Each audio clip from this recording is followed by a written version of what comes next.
We're now in the last week of this course, so I decided to do something a little bit lighter. And as I said on Piazza, this week is going to be optional for you. I'm going to introduce a little bit connection between the measure theory learned in this course to the probability theory you'll see. The cutoff of the final exam will be end of lecture 19, so you're not responsible for any material in this week on your final exam. There will be no assignment as well. It's purely for your entertainment, and I really hope this is something beneficial to you. The reason I do this is because I know half the class is from a math finance background, and I know one connection between measure theory and math finance is that you're going to need a lot of these filtration and Brownian motion, especially in your exercise 446. That's where you model the stock price and so on. Okay, so you see these Brownian motion a lot. So I hope this is going to be a very brief introduction of the Brownian motion and also some probability related concept, how they relate to the measure theory. And I'm trying to get to the main point is the common growth theorem, which talk about constructing a stochastic process given some their joint distribution. I hope that's also something interesting to everyone from pure math or math finance background. Okay, but let's keep in mind our goal is to define the Brownian motion. So I'll try to get to that point at the end of this week's video. All right, so let's start by setting up the concept of probability. Okay, so probability they developed much earlier than the modern measure theory, so they have their own language. So initially, the probability is essentially you throw a coin, you throw a dice, and so on. So they talk about the probability space is what they call a sample space. So a sample space is basically consists of these parts. So the sample, this omega is basically all the outcome you can get from your probability measure or experiment. And B, this is essentially just a sigma algebra that consists of all the events that can happen where you can assign a certain measure. Okay, so for example, the coin toss, what kind of event that can happen? Okay, that's all contained in the set B. And finally, you have a probability measure on this, well, omega and B is essentially a measurable space, and you have a probability measure. So in the measure theory language is essentially just a measure space where your P is a probability measure. Okay, that's as simple as that. And intrinsically, they don't have any value. Okay, they just coin toss like head or tail. We'll see an example later on. But one natural thing to look at is something what they call a random variable. Okay, so a random variable is essentially try to assign some value to the outcome of your experiment. So for every omega in your sample, you assign a real value, and this assignment needs to be somehow measurable. You cannot just assign random values, and sometimes they don't make sense. But if you have something measurable, then you have a measurable function between omega and the real. And I should mention the real is equipped with the Brown measure. So basically, it's the Brown measurable. Then this is called a measurable function.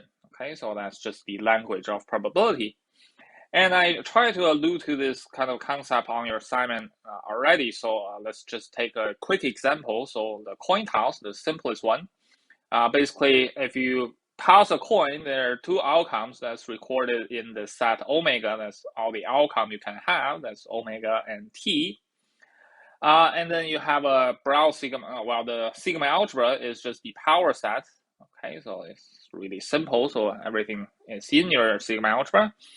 And you define a probability measure. Well, the event that nothing happened, well, that's probability 0. The event that you will get either head or tail, that's going to be 1, okay, no matter what it is. And assuming your coin is a fair coin, so the event that the head happens and the event that the tail happens, they all have probability half, okay, so that's essentially just the probability, the sample space you have when you do the coin toss. And as you can see, there's really just head or tail is just describing the events happening. We're not assigning any value to head or tail. Okay, I'm not saying I gain $1 or I lose $1 if a head or tail happens. So that's described by a random variable. Okay, so suppose you play a game with your friend. If you earn $1 if the head happens, if you lose nothing, or you gain nothing if the tail happens, then you have a probability to assign certain value to the head and tail. So that's the function x from omega to the real, where you map the head, for example, to 1 and tail to 0. Okay, so on your assignment, I ask you to define a bunch of measure theory related thing, but this is just basically the random variable. Okay. All right, so for each random variable, we can define a few things. So first of all, let's make the following definition. The first is called the distribution function. So the distribution function, if you study probability, is usually also called a cumulative distribution function. So that's short for the CDF. Okay, so that's if I write f, usually use big F, and let's say x is a random variable here. So x is a random variable. The big F of x evaluate at point A, that's essentially just equals to the not the integral, but the probability that your random variable is less than equals to A. Okay, so that's a pretty well-defined function. Okay, so this is a real value function from defined on real. So f of x is defined on any A in the real, and you can realize because your probability measure give you something between 0 and 1, so its range is between 0 and 1. And you can also probably observe a few things. So first of all, if you let your a goes to negative infinity, then your distribution function is going to 0, okay? Because the probability that x less than equal to an arbitrary small a is going to be 0.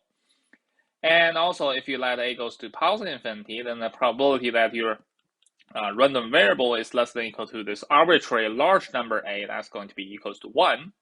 Okay, so it satisfies this nice property. And you can also observe your f of x is non-decreasing.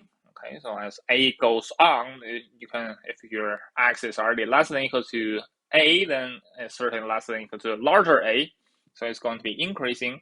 And you can also convince yourself this is also right continuous. Okay, so now you have something increasing, right continuous, bounded, so everything points to the Lebesgue-Stieltjes measure. Okay, so we'll define the distribution measure. So here's the definition: the distribution measure of your random variable. So this is you fix a random variable and you say distribution measure of this x is defined to be let's use the notation mu of x. Okay, x is your random variable. That's just the Lebesgue-Stieltjes measure of this increasing and right continuous function. Okay, so that's the basically the Lebesgue-Stieltjes measure. Okay, so this measure is something you learn a lot from the probability theory. And just want to say one thing about this measure. This measure is essentially the push forward measure of your probability measure on your sample space by this random variable. Okay, so this is essentially the push forward measure. I also put that on your assignment, and you can go back to your assignment 4, I think. Okay, that's where we define this push forward.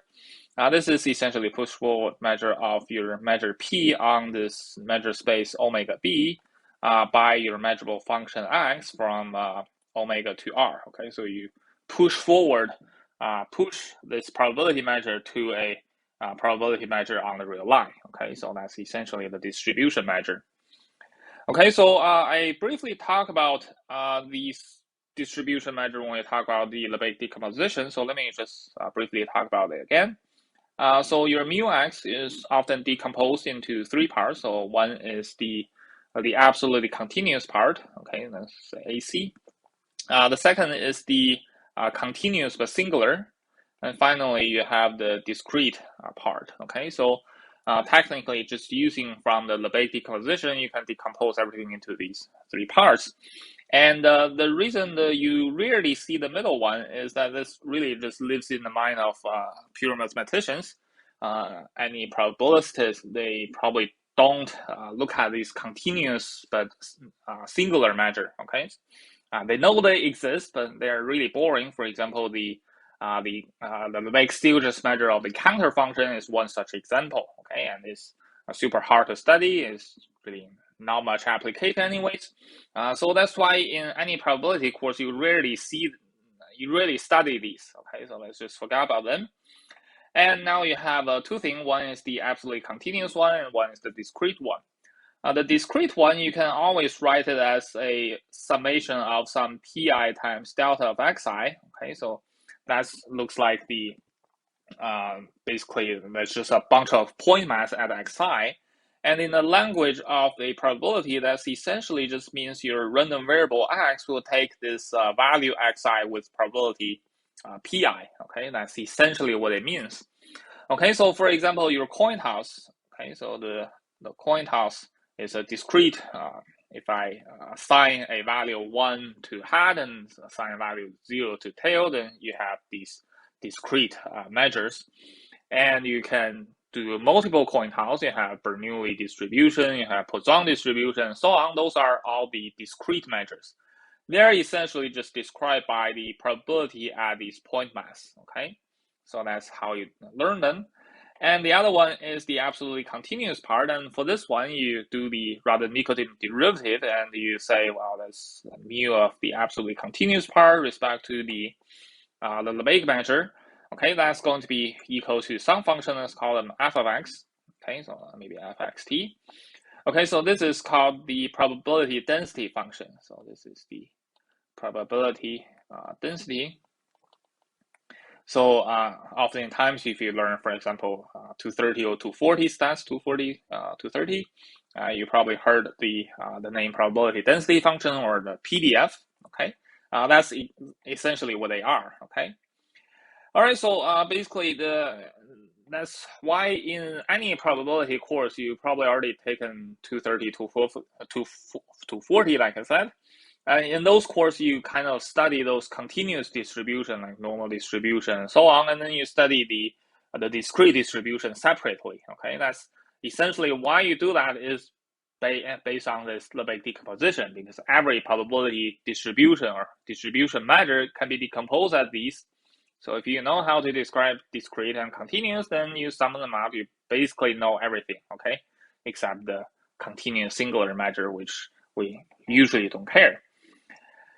Anyways, all right, so now we have these decompositions. So let me just give one example I need to talk about is the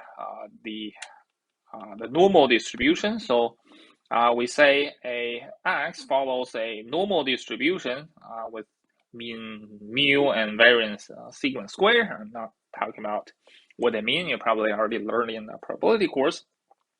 But if it I say is follow a normal distribution, what I mean is, well, I can describe a few different ways, but one way is just say the probability density function of this random variable is given by a very nice formula. So it's given by the square root of 2 pi sigma e to the negative, here I should say t minus mu squared divided by 2 sigma squared. Okay, so if you have a such probability density, in other words, you have certain distribution measure, then I say this random variable follows a normal distribution. Well, normal distribution is really important in probability and statistics because you have the central limit theorem. So if you have some identically distributed independent random variable, you take their average, and then eventually they will converge to this normal distribution. All right, so I'm not going to talk about that. Okay, so you will probably learn that in a probability course. But this is one example of a continuous distribution that we need when we eventually define the Brownian motion.